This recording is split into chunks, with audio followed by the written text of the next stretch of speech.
Thank you for joining us many a day. As you know, we try to build doll houses and miniature things. And after a viewer had observed the Victorian dollhouse, she asked if we had before and after pictures. And I thank you for that. I thank all of our viewers for your compliments and your comments, suggestions.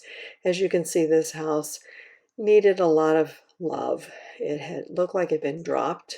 Shingles were broken and missing. It had splashes of yellow paint in many places. Stairs were missing, very dirty.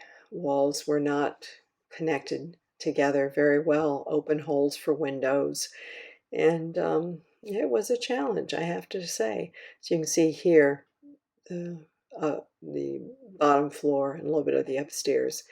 Um, so we got a good scrubbing and replaced the shingles, repaired the treads of the stairs, and put a coat of primer all on the entire house. That way we could start fresh. And trying to find the little knob at the end of the stairs was a bit of a challenge, but we did it. Took a little finesse. Had to right the house. I actually had to add wood to one side to even out the walls and fix it together, and a lot of wood putty inside and out with some sanding, and then we stained the flooring with just a regular house stain and painted the treads. And then after we replaced the shingles, restained the entire roof with shingle dye, water-based dye, and then decided I wanted the stained glass effect windows. And this is just one example of something I had found. You have to be careful of copyright laws, so it was free. Downloaded it and then went on Photoshop and colored it. But then I also took some of our own stained glass pieces that we had made, real stained glass pieces, and made reduced copies of those and printed them on, sorry, losing my voice today, so that you could get the effect. And I have a video that talks about how to do that. Replace the door. Decided I would go with shades of yellow, white, and lavender for the front door, and just to give it a fresh look. Was a lot of fun. It was our first kit, so it was extremely challenging. Didn't know what I was doing. Did a lot of research. Decided we would do the wiring, the tape wiring with a transformer. So that's the outside where it's connected in the very back. And one thing, after reviewing and actually doing it, you've got to make sure that your tape is connected, the little brads. And if you go upstairs, you need to make sure that the pink is on top of the pink and also down below. In this picture, you're seeing a circle. We put a sheet of plywood under the house to keep it secure, and cut a hole in that so that you can run your wiring down to the turntable. And these are just more pictures of what it looked like before. It was quite an interesting situation, shall I say. One thing I suggest when you do your electrical tape, make sure that you test and retest those connections with your tester to make sure that they're working. We found when we got upstairs, even though we were very careful and cut the hole between the ceiling and the floor of the downstairs, we lost our connection, so I had to retape. Even when we put in our ceiling and wallpaper, had to pull it off and check it again. So part of it's being new at this, but it was quite a journey to wire this house, but it turned out to be a really pretty thing. So just more pictures. You can see the holes, the areas or spaces. I ended up having to put wood putty to clean all that in, and sand, and then wipe it all down before we would paint or wallpaper. And the stairs were missing the banister. but evidently it was a unique design, so I had to use bamboo skewers for the rails for the banister.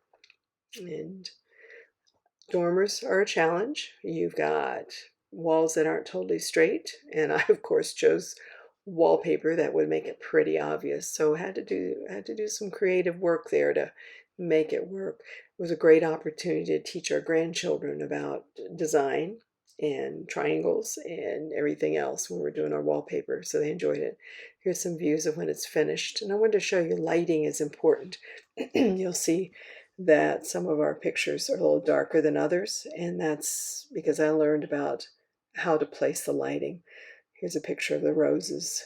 It's in the window. Just wanted to give the grandchildren something special, and we have a house. We're making a house for each child. The panels on the left and right on this one are actually copies of stained glass we have done, and found some complementary designs that we could either print or paint with what Photoshop. And the iris picture in the bottom left is actually a copy of my real stained glass. I like poppies. I thought this was cool, so bright and cheerful. So just something fun, a little different. And here's the iris that I was talking about. And I actually have a panel that fits a large window. So it was fun and challenging to reduce that one to a size that would fit for the dollhouse. And as you notice, there are different shapes and sizes of windows, and here's what it looks like finished. Have a quilt on the outside made with a gild and a windsock. It's probably can't see it too well, but I actually have some roses in a pot, and the luminary in the front actually made with a cricket. It's Mary Poppins, and the wreath is made of seashells. So that you would enjoy. It's a lot of fun. It really is. The house itself is on a turntable, and I always put something under that turntable to keep it from scratching surfaces. And there's the roses. If you watch the other Victorian Dollhouse, it'll go into more detail about a lot of these items. But I just thought I would show you something pretty, since the beginning wasn't quite as pretty. These are just little snapshots of the other video. And the stained glass windows all the way around the house. So that's the iris.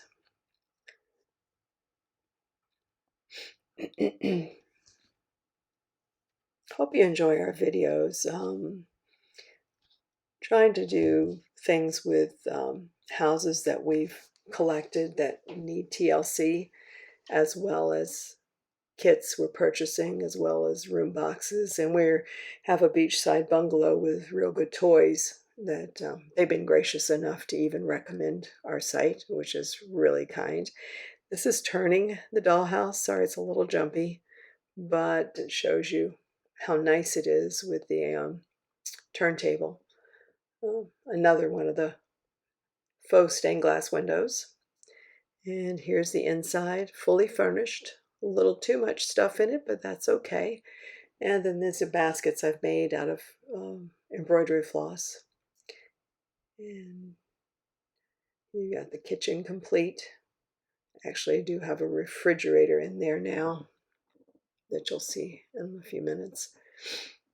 But you can see the lighting, the stairs. These are polymer clay bowls that I put into the china cabinet, and use vellum like I did in the windows for the china cabinet. Put a skirt around the sink to make it look like an old-fashioned skirt. The candy bars. The canister set was purchased, but the bananas are polymer clay. The lemon pie is polymer clay. So it just gives you some idea of some things. And there's your basket again. And that's bread is made of polymer. And some cookies. And that's all handmade So much fun. And you can do it yourself. I found I was a little hesitant when I first started, but after so many years, you get used to it. Lay's potato chips, or any kind of potato chips, the chips are actually bell pepper seeds. And I think that is just so cool. That was something I had researched and found. The piano, I actually use the same design from one of the windows, and this is just a picture of our sons when they were little. And that was quite a large picture that I reduced and just made a polymer clay golden frame. Doesn't show up quite as well in the photo, but it's amazing what you can do. And it's fun to take their artwork, your kids' artwork, and reduce it, put it in a book, put it on the wall, and just have fun. So you can see the design that I had in the stained glass window, and I copied it from this one so that I could Mod Podge it on the piano and put it together. Made a little aquarium. And if you see something you'd like me to explain or show, just let me know. Dolls were purchased. I don't have the skill yet to make dolls. I hope someday I can. That is a wonderful talent, and there are quite a few people have it. A lot of this furniture I bought at auction. Some of it was broken and I had to fix it. Some I put two pieces together to make it work. The quilts and comforters I made. And that's a little carriage someone challenged me to fix, so I did, and crocheted a little blanket to go inside it. And then the crib, the cradle, I made the blanket. And some of the teddy bears I've crocheted. And then you have the rug. That is embroidery floss that I crocheted. And that scruffy robe, we all have to have one. Ladies, you know what I'm talking about. The one that you don't want anybody to see you when you get up in the morning, but it's so comfy. That is actually out of that scruffy thread that you make those scrunchy things for washing dishes. So I think it's fun. Just I got to have a little humor every now and then in things. My grandson said, "Grandmom, you need to put a door or a wall here, something, because this lady needs privacy in the bathroom." I just thought that was so cute. So just a variety of things. And again, back on the outside. And I know I have some dolls on the left. I can't help it.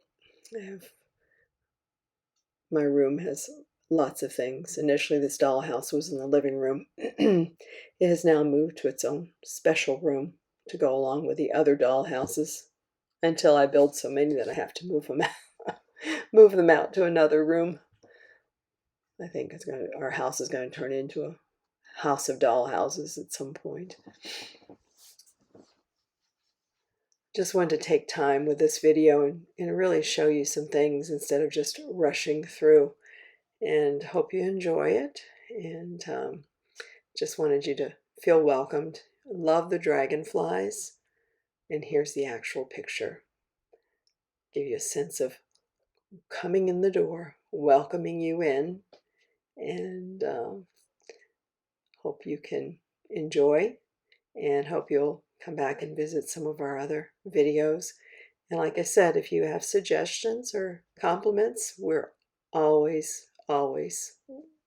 appreciative of that. Have a great day, and thanks for viewing.